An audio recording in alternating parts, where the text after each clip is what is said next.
प्रधानमंत्री नरेंद्र मोदी ने शुक्रवार को कहा कि संविधान को तार-तार करने और आपातकाल लगाने की कांग्रेस की मानसिकता बदली नहीं है। जी हां, नमस्कार। तो आपको बता देते हैं कि चुनावी सियासी जो घमासान है वो लगातार जारी है।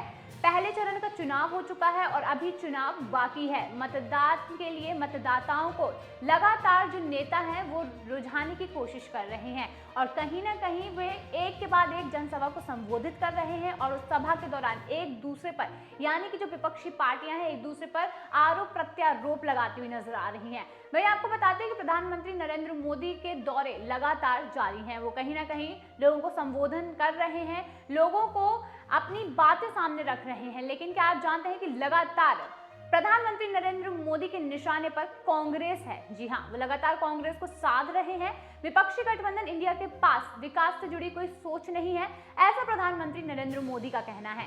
चलिए आइए बताते हैं कि आखिर उन्होंने सभा में क्या कहा। मोदी ने एक सभा यानी कि चुनावी रैली को संबोधित करते हुए कहा कि कांग्रेस जानती है कि वह लोकसभा चुनाव नहीं जीत सकती और इसीलिए इसके युवराज स्पष्ट रूप से कांग्रेस नेता राहुल गांधी का जिक्र करते हुए धमकी दे रहे हैं कि यदि भारतीय जनता पार्टी जीती तो देश में आग लग जाएगी। प्रधानमंत्री ने कहा कि कांग्रेस और Indian national development inclusive alliance गठबंधन के पास विकास का कोई भी एजेंडा नहीं है। उन्होंने कहा कि आज लोकसभा चुनाव के पहले चरण के लिए हुए मतदान से पता चलता है कि उनकी सरकार तीसरा कार्यकाल पाने के लिए तैयार है। मोदी ने राहुल गांधी की कथित टिप्पणियों का स्पष्ट रूप से जिक्र करते हुए कहा कि जब उनके युवराज कहते हैं कि देश में आग लग जाएगी, यह दर्शाता है कि संविधान को तार-तार करने और आपातकाल लगाने की कांग्रेस की मानसिकता नहीं बदली है।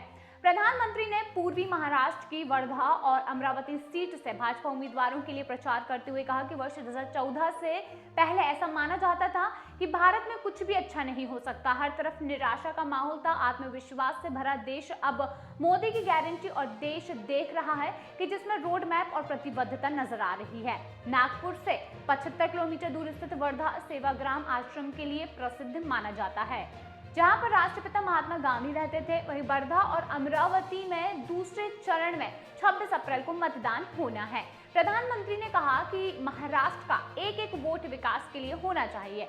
उन्होंने आगे कहा कि तमिलनाडु में इंडिया गठबंधन के नेता सनातन का विनाश चाहते हैं और फिर महाराष्ट्र में उन्हें रैलियों में बोलने के लिए बुलाया जाता है।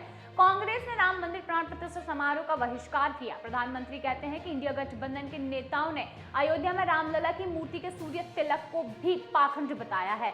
उन्होंने कहा कि महाराष्ट्र में कांग्रेस को अपने पापों की सजा भुगतनी होगी। उन्होंने कहा कि लोकसभा चुनाव में महात्मा गांधी के विकसित भारत और आत्मनिर्भर भारत के दृष्टिकोण के लिए मतदान होगा। मोदी ने कांग्रेस और इंडिया गठबंधन पर विकास विरोधी और किसान विरोधी होने का भी आरोप लगाया और ये कहा कि उन्हें वोट देना अपना वोट बर्बाद करने के समान है। अपनी सरकार की उपलब्धियां गिनाते हुए उन्होंने कहा कि आवास यानी कि प्रधानमंत्री आवास योजना से लगभग 4 करोड़ लोगों को फायदा हुआ। 50 करोड़ लोगों को बैंकिंग प्रणाली के दायरे में लाया गया और वे अर्थव्यवस्था का हिस्सा बने। वहीं 25 करोड़ लोगों को गरीबी रेखा से निचले बीपीएल श्रेणी से बाहर निकाला गया। 11 करोड़ लोगों को पानी का कनेक्शन मिला और सभी गांवों तक बिजली पहुंचाई गई। वहीं उन्होंने ये भी कहा कि अगले 5 वर्ष में उनकी सरकार और लोगों को घर और पानी का कनेक्शन जरूर देगी और 70 वर्ष और इससे अधिक उम्र के लोगों को 5 लाख रुपए तक का मुफ्त चिकित्सा इलाज उपलब्ध कराया जाएगा।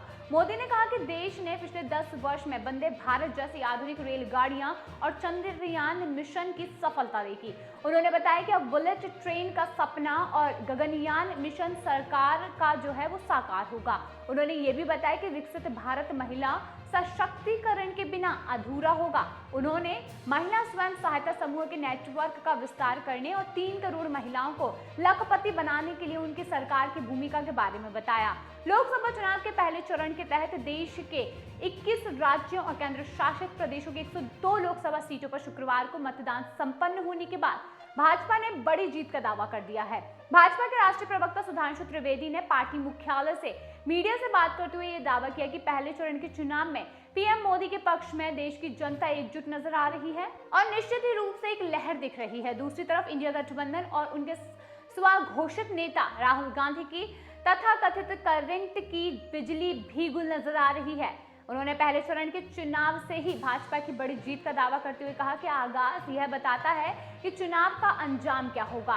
देश के विभिन्न अंचलों में आज जिन 102 सीटों पर मतदान हुआ है, उनमें मतदान का जो मनोभाव दिखा है वह प्रधानमंत्री के नेतृत्व में एक मजबूत और निर्णायक सरकार देने के लिए बहुत ही दृढ़ता के साथ नजर आया है।